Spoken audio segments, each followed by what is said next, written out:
Donc oui, par rapport au réseau, alors je vais juste faire une toute petite parenthèse pour beaucoup c'est du connu et pour d'autres ça l'est moins.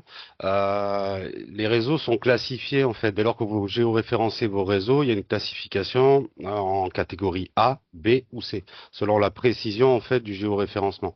On va pas rentrer trop dans le détail, mais sachez voilà qu'avec avec l'outil, si vous êtes équipé, de toute façon très souvent vous avez au moins la canne, hein. Si vous êtes en pelle, vous avez au moins la canne avec le module piéton. Vous êtes automatiquement en classification A, du moment qu'on est, je crois, en dessous des 40 centimètres de précision. Voilà, ça c'est à savoir. Dès lors que, bien sûr, consciemment, vous êtes calé, hein, bien sûr, toujours pareil, hein, sur un point de référence. Donc, on va pouvoir aborder le principe des réseaux et surtout la fonction qui, pour peut-être beaucoup, n'est pas connue, c'est les alarmes. Vous avez un outil en fait qui est assez simple, hein, juste pour vous prévenir dès lors que vous êtes à proximité d'un réseau que vous auriez identifié en fait sur l'application. Donc du coup en fait sur votre logiciel de DAO, là, je vais faire un peu le tri.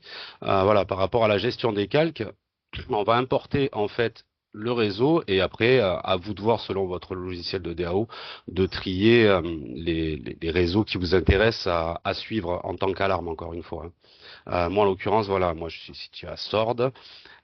J'ai levé en fait par plusieurs points un réseau de gaz avec l'outil Topo que j'ai exporté après, toujours pareil avec l'outil Guidette que j'ai exporté en DXF. Dès lors qu'il est exporté, je vais le récupérer et me le mettre sur le logiciel DAO. Alors très souvent, voilà, selon les logiciels, moi ici c'est très simple, j'ai plus qu'à faire un glisser-déposer, il s'importe. Et donc voilà, on va voir le réseau final de gaz, voilà, qui a été relevé. Euh, à savoir, voilà, votre plan, s'il est chargé, encore une fois, voilà, vous gérez en fait sur la gestion de vos calques. Bon, ça, je pense que voilà, si vous utilisez un logiciel DAO, vous savez le maîtriser.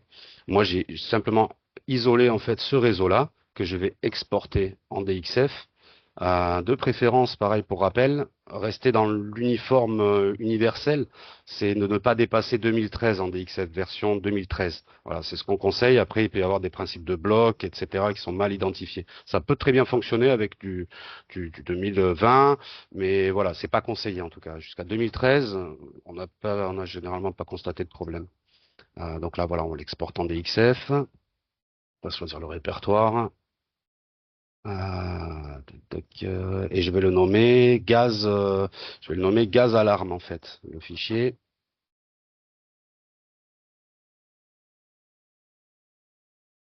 gaz alarme ou alerte. Tac. Voilà. On va récupérer ce fichier et comme vous l'avez très bien expliqué tout à l'heure, Benjamin, c'est de l'importer, hein, comme vous avez l'habitude d'importer vos DXF, sauf qu'il y a une petite particularité, hein, c'est pour ceux qui ne l'ont pas vu, sur Guided directement.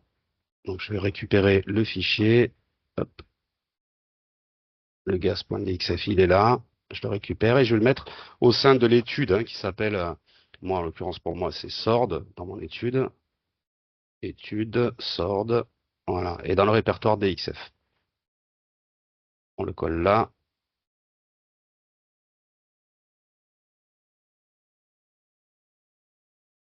Tac, et coller. Donc une fois que vous êtes sur votre menu, vous allez dans votre étude et on fait importer. Hop, je vais masquer celui-ci. Dans le répertoire des XF, on retrouve notre fichier que j'ai nommé gaz alerte. Et cette fois, on va cliquer en fait sur le principe d'import en conversion en alarme. C'est-à-dire que il va identifier ce fichier en tant qu'alerte.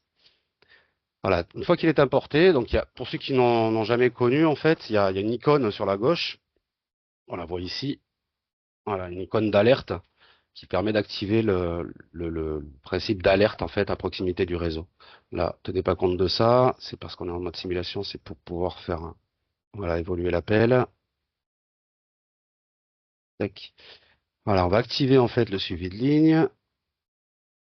Hop, j'active l'alerte. Voilà, il faut qu'elle soit active. Je l'appel.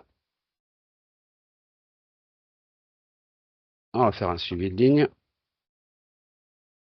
Alors sans déport, hein, là, il n'y a pas. Hop. Une chose à savoir, le suivi vertical, il n'y en a pas besoin.